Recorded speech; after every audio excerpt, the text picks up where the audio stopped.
আকাশবাণী কলকাতা। গ্রামীণ সংবাদ পড়ছি দেবাঞ্জলি মণ্ডল।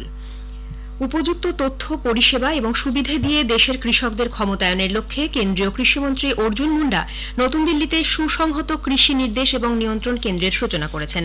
শ্রী মুন্ডা বলেন, দেশের কৃষকদের আত্মনির্ভর করে তুলতে মন্ত্রক এই অভিনব উদ্যোগ গ্রহণ করেছে। কেন্দ্র 2024-25 মরশুমে পাটের ন্যূনতম সহায়ক মূল্য প্রতি কুইন্টালে 285 টাকা করে বৃদ্ধি করেছে। ফলে লক্ষ লক্ষ পাট চাষী উপকৃত হবেন।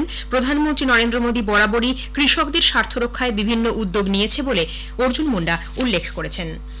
স্বরাষ্ট্র সমবায় মন্ত্রী অমিত শাহ জানিয়েছেন, দেশের উন্নয়নে সমবায় সমিতিগুলি গুরুত্বপূর্ণ ভূমিকা পালন করে।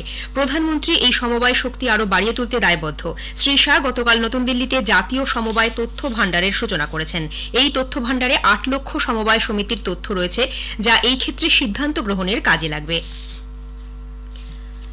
নারী ও শিশু কল্যাণ মন্ত্রক আজ থেকে পুষ্টি পক্ষ পালন করছে। আগামী 23 তারিখ পর্যন্ত এই কর্মসূচি চলবে।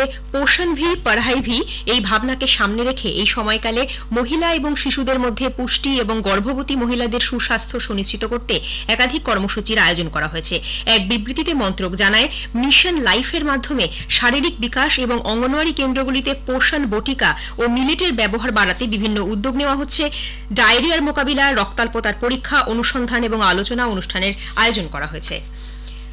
দরিদ্র কৃষকদের পাশে দাঁড়াতে রাজ্য সরকার ভর্তুকি মূল্যে আরও 1 লক্ষ কৃষি যন্ত্র বিতরণের সিদ্ধান্ত নিয়েছে। 50 থেকে 60% ভর্তুকিতে এই সব সরঞ্জাম কৃষকদের দেওয়া হবে।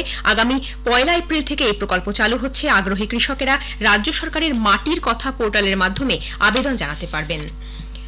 মুর্শিদাবাদ জেলায় মৌসুমী সবজি আনাজের মূল্যবৃদ্ধির জেরে নাকাল হচ্ছেন সাধারণ মানুষ। জেলার বিভিন্ন হাটে বাজারে ঢেঁড়স, করলা, সজনে ডাঁটা, শাক, এঁচড় সহ বিভিন্ন মৌসুমী আনাজ এখন চড়া দামে বিক্রি হচ্ছে। বেগুন 30 টাকা কেজি দরে, শিম 20 টাকা, 40 টাকা কেজি দরে টমেটো, শসা, এমনকি সজনে ডাঁটা বিক্রি হচ্ছে 140 থেকে 150 টাকা কেজি দরে। এঁচড়ের দাম 70 থেকে 80 টাকা প্রতি কেজি। করলা, কাঁচা লঙ্কা বিক্রি হচ্ছে 100 টাকা কেজিতে। আদার দাম বেড়ে হয়েছে 140 থেকে 150 টাকা প্রতি কেজি। কৃষকদের একাংশের দাবি, গত 1.5 মাস ধরে কয়েক দফায় বৃষ্টির কারণে ছত্রাকের সংক্রমণ হয়েছে, ফলে খেতেই নষ্ট হয়েছে আনাজ। স্বভাবতই বাজারে যোগান কমে যাওয়ায় চাহিদা থাকায় বেড়েছে দাম। মুর্শিদাবাদের শক্তিপুর কপিলেশ্বর মন্দির প্রাঙ্গণে গতকাল শিবরাত্রি উৎসবের সূচনা লগ্নে সহস্র কণ্ঠে গীতাপাঠ অনুষ্ঠানের আয়োজন করা হয়। কপিলেশ্বর মন্দিরে গতকালই 10 দিন ধরে মেলা ও লোকসংস্কৃতি উৎসবের সূচনা হয়েছে। গীতা অমৃত সংস্থার পণ্ডিতেরা যোগ দেন বহরমপুর ও কান্দি থেকে। কপিলেশ্বরের বন্দনা, মন্ত্রপাঠ, প্রাচীন সংগৃহীত সঙ্গীতের পর গীতাপাঠের এই অনুষ্ঠান সফল হয়েছে বলে মন্দির কমিটির আয়োজকদের দাবি। বাঁকুড়ার বড়জোড়া বনাঞ্চলের শ্যামপুর গ্রামে হাতির আক্রমণে এক ব্যক্তির মৃত্যু হয়েছে।